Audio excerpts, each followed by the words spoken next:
আমি প্রত্যেক দিন আমাদের দোকানটা কিভাবে সাজাই সেই ভিডিওটা আজকে আমি আপনাদের দেখাবো। সকাল সকাল দোকান খুলতে হবে, তাই তো আমরা দুই ভাই মিলে রওনা দিলাম দোকানের উদ্দেশ্যে। এইটা আমাদের স্কুল আর আমরা অলরেডি কিন্তু দোকানের কাছে চলেই এসেছি। প্রতিদিন সকালে আমার ছোট ভাই ও নিজ হাতেই শাটারের তালাগুলো খোলে। আমরা এরপরে শাটারগুলো ওপেন করে ভিতরে আসি। এরপর আমি ক্যামেরাটা এক জায়গায় সেট আপ করি।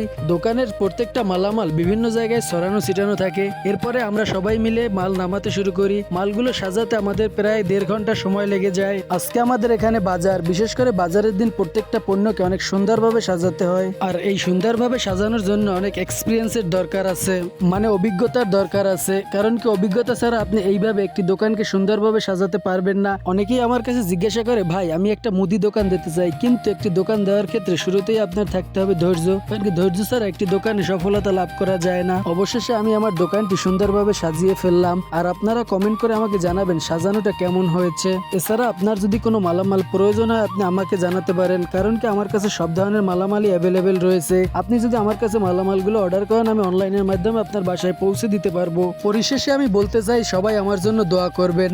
ধন্যবাদ সবাইকে।